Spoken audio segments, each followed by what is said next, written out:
Sloth World says he's filing for bankruptcy and will not open.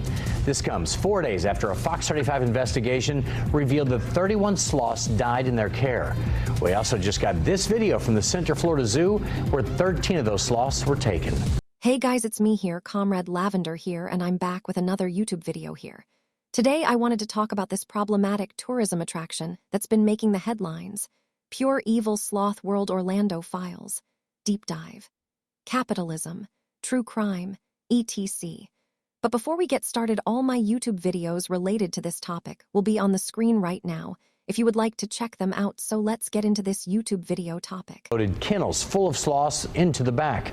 Those trucks, as you know now, just went to the Central Florida Zoo in Sanford, and that's where they are now in quarantine for the next 30 days. We also just heard from Congressman Maxwell Frost about the sloth deaths. He says, I've called on the Secretary of Agriculture and USDA to investigate Sloth World, protect any surviving sloths, and prevent more from being brought in.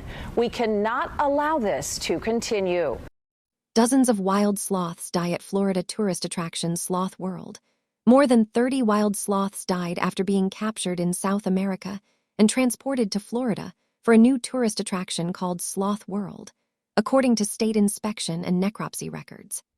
State records show that at least 31 sloths died under the care of Sloth World between late 2024 and early 2025.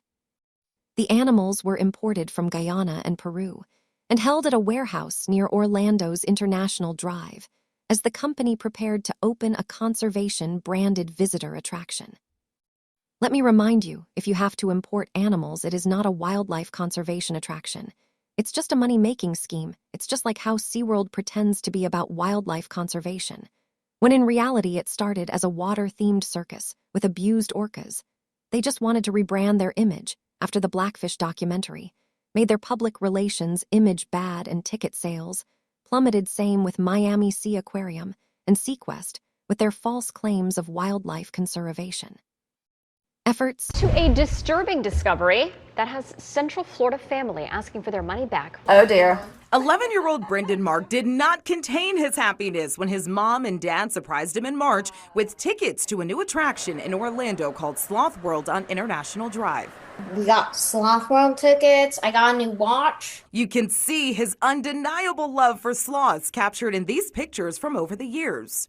Brendan told me he could not wait for the chance to see his favorite animal here at Sloth World Orlando, but the family's plans are now no longer in place after finding out at least 31 sloths died, and this attraction isn't even open yet. I'm heartbroken for my son, but I'm legitimately just flabbergasted, and I'm heartbroken for the sloths that died. According to a report from FWC, 21 sloths came to Florida from Guyana in December 2024 and 10 from Peru in February 2025. They kept them in this warehouse on I-Drive. It's less than 5 minutes away from Sloth World. The report states in December, when temperatures dropped to the mid-40s in Orlando, the warehouse did not have water or electricity, but it was, quote, too late to cancel the shipment. He says even if this attraction opens, they can't support the business, and they just want their nearly $300 back. It sounds like they were trying to put on a mask and then eventually break it and then profit and then just run. Inspection and necropsy records obtained by Inside Climate News and published by Daily Cost show the facility was unsuitable for arboreal rainforest species. According to Florida Fish and Wildlife Conservation Commission incident reports, the warehouse lacked reliable electricity and running water when the sloths arrived. Space heaters repeatedly failed, leaving the temperature too cold for animals evolved to live high in tropical forest canopies. Investigators documented instances where sloths were left overnight in the cold without heat. Many showed signs of emaciation, infection, and systemic stress. Necropsy reports later identified infectious disease and severe physiological strain as contributing factors to the deaths. 10 sloths imported from Peru in early 2025 fared no better. 2 arrived dead, and the remaining 8 were so weakened that none survived, according to state records. The owner of Sloth World, Ben Agresta, disputed the FWC findings, claiming the deaths were due to an undetectable virus rather than poor conditions. This preventable tragedy reflects a broader pattern linked to the commercial capitalism worldwide exploitation of wild animals. Sloths are particularly vulnerable to capture, transport, and confinement. Solitary and highly specialized, they struggle to survive even short periods outside their natural environment. Wild animals are taken from their natural environments purely for tourism attractions.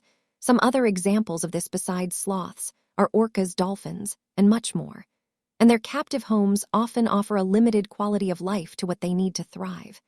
Capitalism is suffering. Capitalism equals misery. These poor animals are victims of capitalism. Following public outcry and investigations by lawmakers and the Sloth Conservation Foundation, the facility will not open, and 13 surviving sloths were moved to Central Florida Zoo. Experts, including Dr. Rebecca Cliff of Slow Co., stated that removing wild sloths from tropical forests for commercial display in the U.S. offers no conservation benefit and, in fact, harms wild populations. Public pressure is now critical to prevent further deaths and to stop similar attractions from opening. Social media fuels animal abuse by creating a high-demand market for cute, exotic animal content, which directly motivated the creation of exploitative venues like the now-shuttered Sloth World Orlando. The drive to create viral, shareable moments often results in the removal of animals from their natural habitats and subjects them to, or causes them to die from, abusive, high-stress conditions.